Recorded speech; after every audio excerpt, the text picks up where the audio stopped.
ओहदे का हलफ। ಮೂಲಕ ಸ್ಥಾಪಿತವಾದ ಭಾರತದ ಸಂವಿಧಾನದ ವಿಷಯದಲ್ಲಿ ನಿಜವಾದ ಶ್ರದ್ಧೆ ಮತ್ತು ನಿಷ್ಠೆಯನ್ನು ಹೊಂದಿರುತ್ತೇನೆಂದು ನಾನು ಭಾರತದ ಸಾರ್ವಭೌಮತ್ವವನ್ನು ಮತ್ತು ಅಖಂಡತೆಯನ್ನು ಎತ್ತಿ ಹಿಡಿಯುತ್ತೇನೆಂದು ಮತ್ತು ಕರ್ನಾಟಕ ರಾಜ್ಯದ ಮಂತ್ರಿಯಾಗಿ ನನ್ನ ಕರ್ತವ್ಯಗಳನ್ನು ಶ್ರದ್ಧಾಪೂರ್ವಕವಾಗಿ ಮತ್ತು ಅಂತಃಕರಣಪೂರ್ವಕವಾಗಿ ನಿರ್ವಹಿಸುತ್ತೇನೆ ಎಂದು ಭಯ ಅಥವಾ ಪಕ್ಷಪಾತವಿಲ್ಲದೆ ರಾಗದ್ವೇಷವಿಲ್ಲದೆ ಎಲ್ಲ ಬಗೆಯ ಜನರಿಗೆ ಸಂವಿಧಾನಕ್ಕೆ ಮತ್ತು ಕಾನೂನಿಗೆ ಅನುಸಾರವಾಗಿ ನ್ಯಾಯವಾದುತ್ತೇನೆ ಮಾಡುತ್ತೇನೆ ಎಂದು ದೇವರ ಹೆಸರಿನಲ್ಲಿ ಪ್ರಮಾಣ ಮಾಡುತ್ತೇನೆ. ಶ್ರದ್ಧಾಪೂರ್ವಕವಾಗಿ ದೃಢೀಕರಣ ಮಾಡುತ್ತೇನೆ.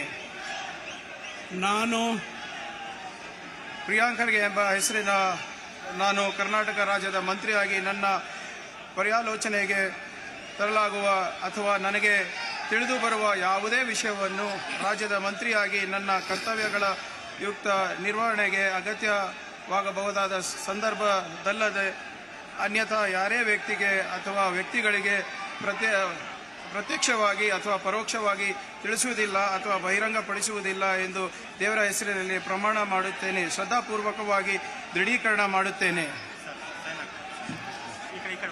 तो प्रियांक खड़गे अपने ओहदे और राजधानी का हलफ ले चुके हैं। आपको बता चले कांग्रेस की तरफ से कलबुर्गी डिस्ट्रिक्ट के चित्तापुर असेंबली कॉन्स्टिट्यूएंसी से ये दूसरी बार प्रियांक खड़गे ने जीत हासिल की और इसके साथ ही ये दूसरी बार ही ऐसा हो रहा है जो प्रियांक खड़गे को कैबिनेट में जगह दी गई है। इससे पहले 2016 में 38 साल की उम्र में वजीर बन गए थे प्रियांक खड़गे और सबसे यंगेस्ट ये मिनिस्टर थे कर्नाटका की सरकार में जब सिद्धारमैया चीफ मिनिस्टर थे। उन्हीं के साथ उनकी कैबिनेट में प्रियांक खड़गे को शामिल किया गया था और IT, BT एंड टूरिज्म की मिनिस्ट्री प्रियांक खड़गे को दी गई थी। इसके अलावा कैबिनेट मिनिस्टर के तौर पर social welfare in the कोalition of government में भी ये अपना खिदमत अंजाम दे चुके हैं। तो ये दूसरी बार प्रियांक खड़गे जीत हासिल करते हुए कांग्रेस के कैबिनेट में शामिल हुए हैं। तो ये 8 वुज़रा हैं जिनको कैबिनेट में जगह दी गई है। आज ओहदे और राजदारी का हलफ ये सीएम की हलफ बर्दारी तकरीब के साथ ही संभालेंगे और उसके बाद देखना ये होगा कि और किन किन लोगों को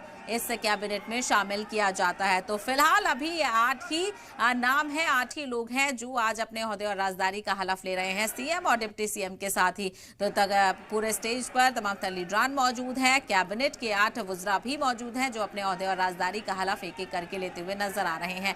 तो लगातार मुबारकबाद का सिलसिला भी जारी है और अपने ओहदे और राजदारी का हलफ भी लिया जा रहा है।